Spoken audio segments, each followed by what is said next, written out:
Hello my little plague rats. It is I, the Sickness Mother, and I'm back with another minigame devlog for my medieval horror plague game. So, it's been a while. I've mentioned before that I have an especially soft and shitty body. Well, this month it decided it was time to shuffle off this mortal coil, and I have been very, very unconscious. For most of this devlog I was running at maybe 10% brain capacity, and I was largely delirious.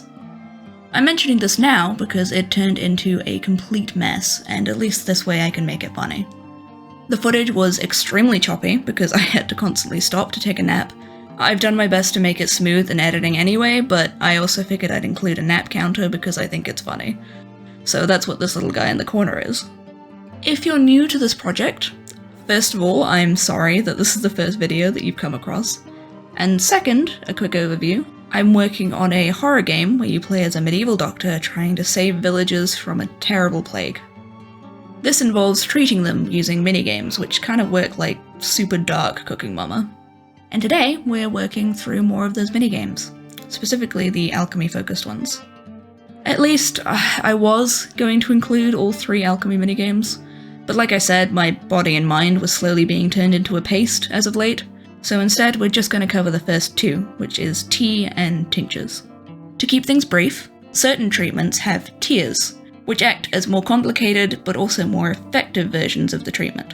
The higher tiers of a treatment will only be unlocked later in the game through research or skills. Advanced tiers will require more ingredients, involve a more complicated process, but will also have more effective results. Let's start with the simplest level of alchemical treatment in the game, herbal teas.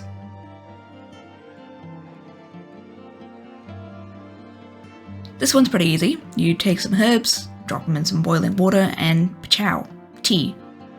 I'm drinking tea right now, so it can't be that hard, right? Because this is the lowest tier of alchemical treatment, it has 1 ingredient, and a pretty simple process. I figured I'd aim for about 3 steps.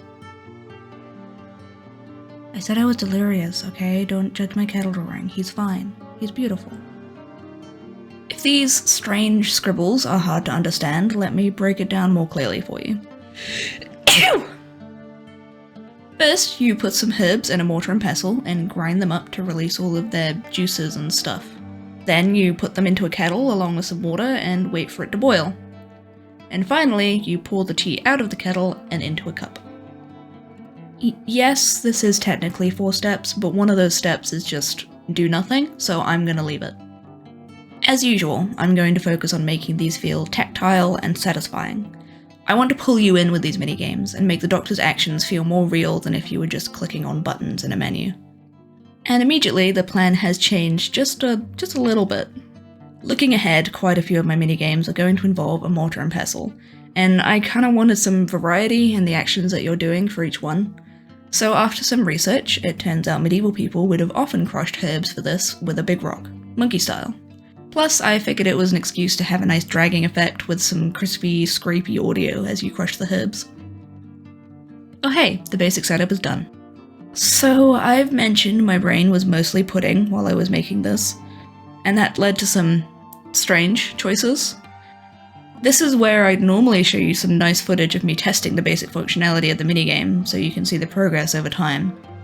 Except, past me apparently thought it would be a good idea to record this section at a whopping, 1 frame per second? Why? I have no explanation for you. Let's just move on for now. Just trust that that grey blob crushes the green blobs when you drag it around. Okay, the next step is adding the crushed up leaves to a kettle of water, waiting for it to boil, and then pouring it into a cup. I wanted all of this to take place on one screen to avoid too many jump cuts. It also means less backgrounds to paint later, which I expect to take fucking ages. So, I thought I'd do this kind of layout, with the herbs and the cup in the foreground on a couple of tables, and the big kettle thingy in the background over a fire. This way, you drag left to center, and then right to center, and that just makes sense in my brain. So, coding should be pretty simple here. It's pretty much just drag and drop. Let's go. I've mentioned before that thanks to having the memory of an octogenarian, I pretty much forget how to code every night and then relearn it the next day. While putting this video together, I had a quick glance at some of my older code and oh my god, was it a mess in there. Maybe I should do an actual code review someday, because I feel like this needs to be studied by someone. Why do I use inspector headers here, but literally nowhere else? What is this variable name? What? Sorry. What were we doing? Oh, right, T. Well, I really wish I could show you the footage of the first test of this part of the minigame, but this time I seem to have chosen a whopping 0 frames per second. I just did not record it at all. I don't know why. It was basically just drag this thingy here, then drag this thingy here, done. Not that complicated. Let's just pretend that didn't happen and move on to some asset painting.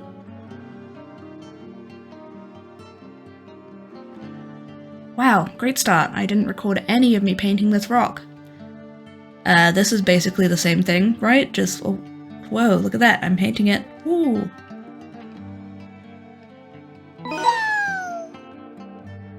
So yeah, after I materialized this rock into existence, I moved on to the herbs. Bethany is the first one that comes up in my alphabetically sorted list of ingredients, so it's what we're going with, baby. It's purple and leafy and stuff. Here are some pictures. Let's go.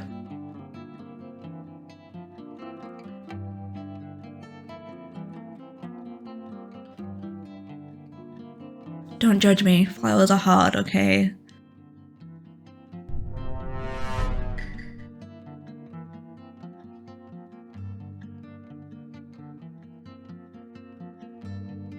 Leaves.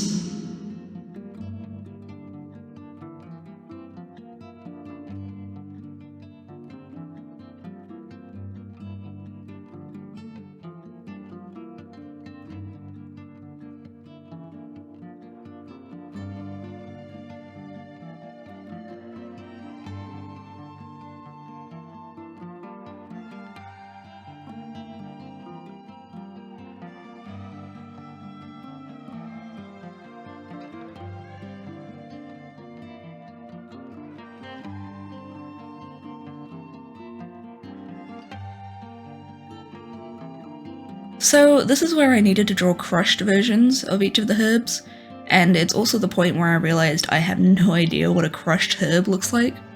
After a lot of failed googling, I went outside, got some mint, and crushed it with a big rock. Very cathartic, I recommend it.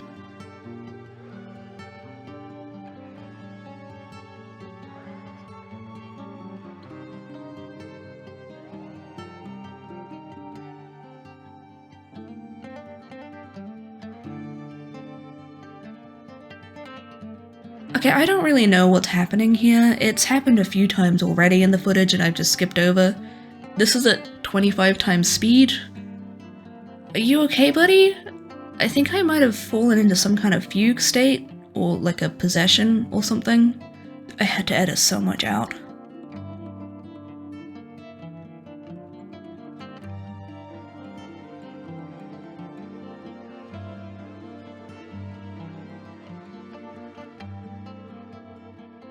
Okay, the leaves are done. Let's just chuck these into the game real quick.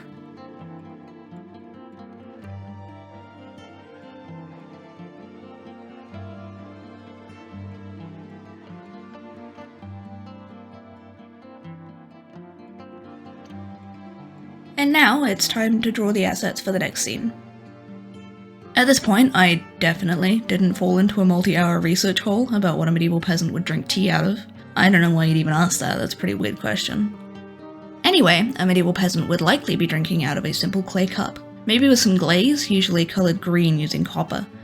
I decided on replicating Yorkshire-style traditional clay glazes because it's kind of geographically close-ish to my game. However, when I first drew the cup, it ended up looking like Pooh's honey jar, and annoyed me so much that I had to come back and change it later. While I take way too long to draw these outlines, let's take a quick history break. Who said this channel wasn't educational? So you might notice that I'm drawing a fire pit here, instead of a fireplace like you might see in most medieval fiction. This is because fireplaces really weren't a thing in Western European peasant houses during this period. Fireplaces did start gaining some popularity in the 11th and 12th century, but this was really only in big stone castles and manors. Most smaller homes were heated by a central fire pit, which released smoke directly into the rafters above. The space up here was built to be big, to keep the smoke out of the way of the people downstairs. From here, the smoke would vent straight through the thatch roof. As a bonus, this would help kill off any nasties like fleas that were living in the thatch. Basically, medieval peasant homes were pretty smoky and dark, and they probably did not have very happy lungs. So if you notice a distinct lack of fireplaces like this in my game, now you know why.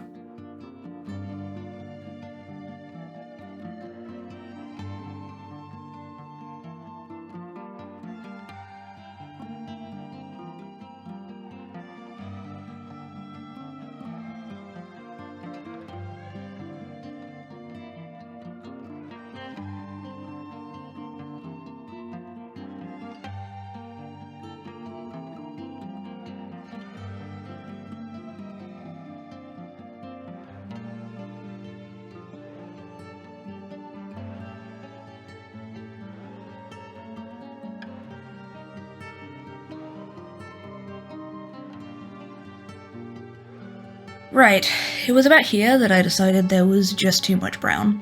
So I decided these are actually bougie peasants who can afford a couple of nice linen tablecloths. In this economy.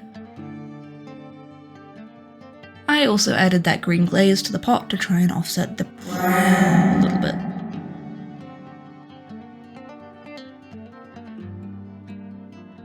It wasn't until these assets were done that I realized that most herbs are, in fact, green. And this means that most herbal teas are also, in fact, green. This means that most teas will probably not be very visible in this cup, which I hate, but I'm also so tired, so I'm not fixing it for now.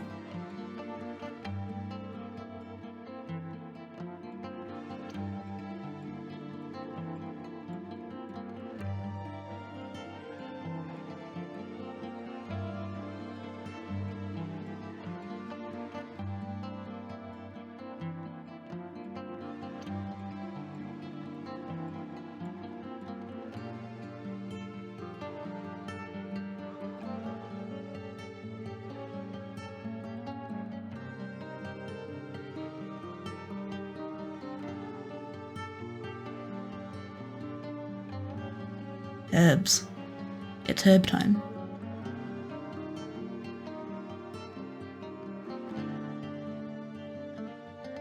I wanted to create the illusion of the bowl and cup moving backwards in space toward the fire pit, since otherwise this feels very 2D.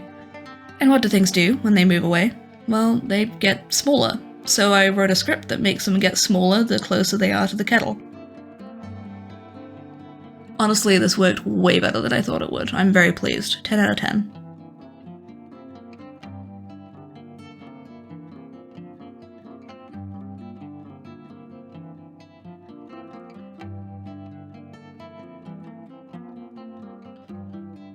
This is not, in fact, a cup of milk. You'll see a lot of mysterious white liquids and things in my games. That's because in Unity, you can recolor white sprites using this handy thing in the inspector. So if I make the tea white, I can change its color depending on the herb being used. Fancy, right? You might not be able to tell just by watching, but this rock doesn't follow your mouse exactly, it kind of drags behind it. I figured this would make it feel more weighty, plus it gets slower and kind of shaky when you go over the herbs, like you're pressing down harder to crush them. Sorry, I'll stop. And here I was planning to add flicker to the orange coals and a full animation when pouring the cauldron. Unfortunately, this did not happen. I fell asleep, and then this video was super late. Sorry man, use your imagination? Okay, we did it. We survived the harrowing ordeal of creating an extremely simple tea minigame. Now, on to the next one. This is the more advanced version of alchemical treatment, a tincture. To simplify things, a tincture is when you leave an ingredient, like a herb, to soak in very strong alcohol for a while. This strengthens its medicinal effect, which means this minigame will always require an ingredient like a herb plus some alcohol. I was aiming for about 4 steps here to give it a medium level of complexity. I ended up settling on grind the ingredient in a mortar and pestle, scrape it into a bottle of alcohol, wait for it to distill, and then strain it into a final bottle. This smiley was very overconfident in my abilities. Because this would involve a lot of animation work, I started by creating assets instead of a base prototype. This meant drawing so many liquid containers.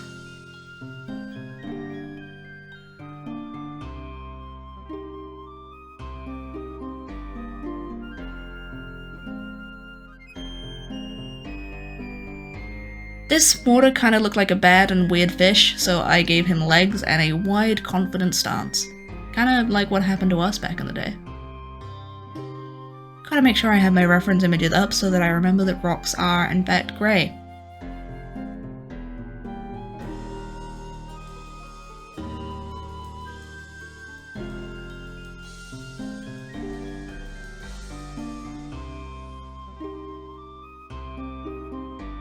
And here I'm cutting out the front part of the mortar. I need the front and back to be separate sprites so that I can make things go inside it. Kinda like this.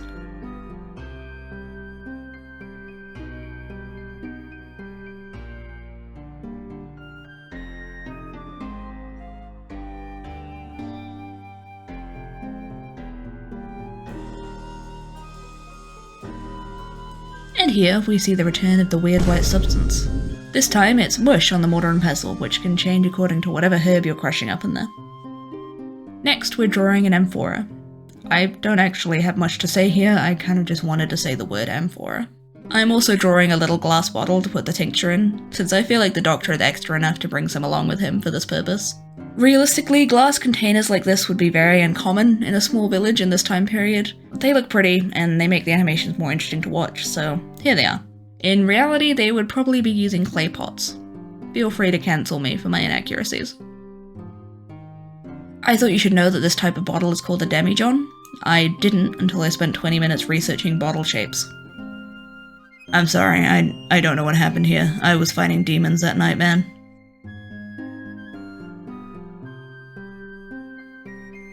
Drawing the lip of this amphora thing was apparently so tiring that I had to go and take a 30-minute nap.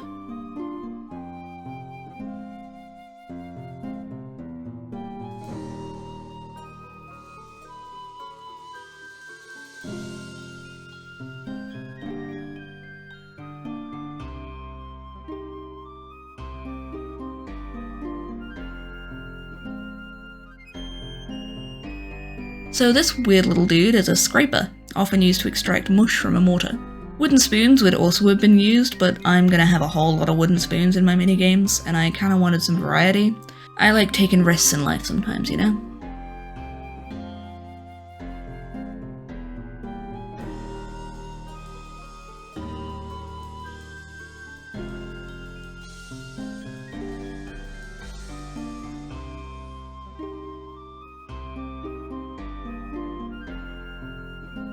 So from my research, corks have actually been around for a long-ass time, and wouldn't have looked that different back then. They'd mostly just be less compressed and have more holes in them. So I went and found a hipster site selling homemade corks and took some images as reference.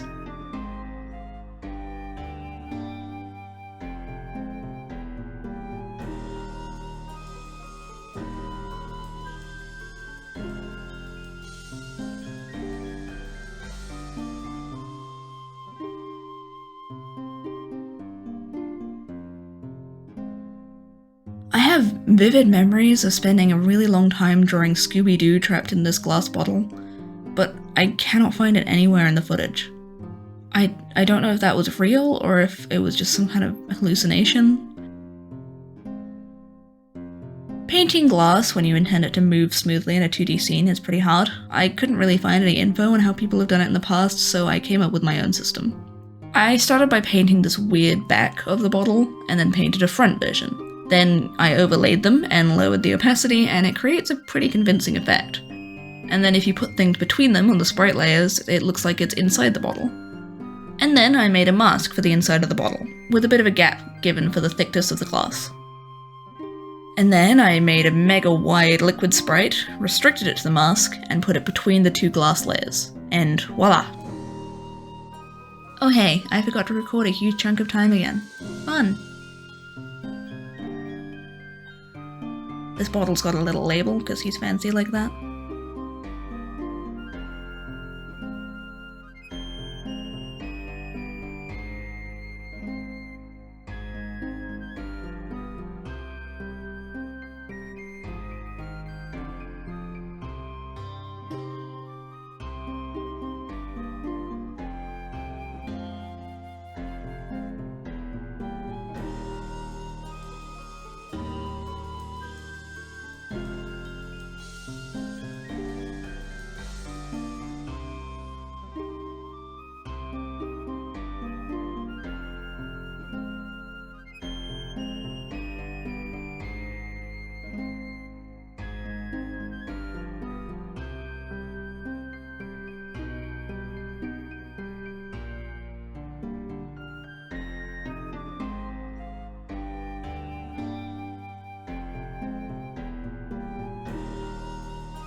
And here I'm drawing a scrap of linen cloth stuffed into the top of the bottle. This is one way a medieval person may have strained liquid to remove solid pieces of herbs and stuff. There were proper sieves and strainers available in some places, but our doctor must work with what he has.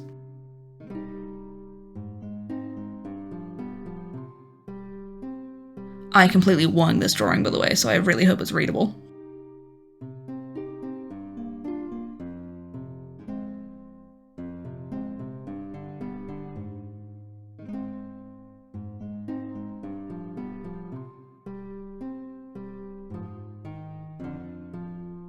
Okay, it is finally time to put the assets in the game. This took genuine weeks, from my perspective. I'm going to reuse the Bettany from the first game because it makes sense to reuse assets where possible in most situations. I'm but one woman, and I am a very tired one.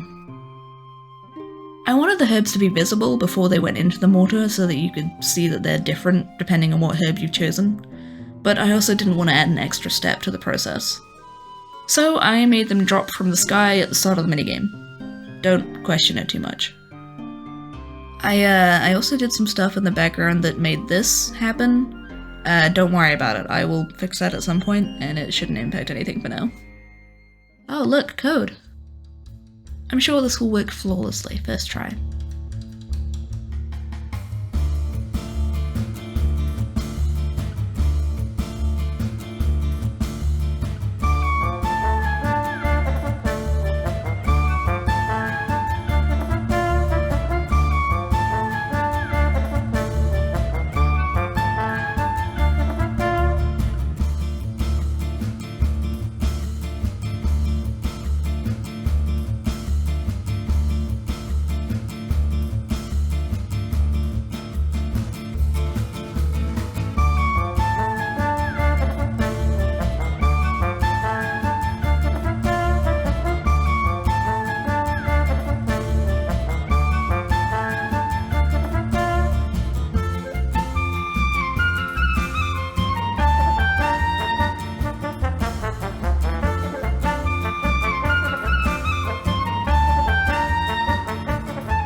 Right, the next step will involve mixing the herbs and alcohol in our demijohn. This will involve a lot of animation, which is definitely something I'm good at and understand completely, and nothing will go wrong. Ha ha ha ha ha.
And it's done. We're done. Thank God. But weren't you gonna do 3 minigames this time? We're done. 2 whole minigames, baby. Easy. And now I leave you to enjoy my beautiful handiwork.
Despite them being made while I was under duress, I'm actually really happy with these two.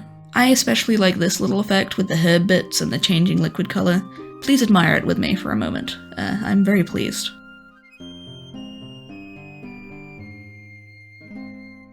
What I like much less is this. I really hate this. I spent so long trying to figure out a better way of placing this so that it wouldn't happen, but with how the mortar is set up and the perspective of the sprites, it's really difficult. If you have any ideas, please let me know. For now, it works, so I'm calling it done for a first pass.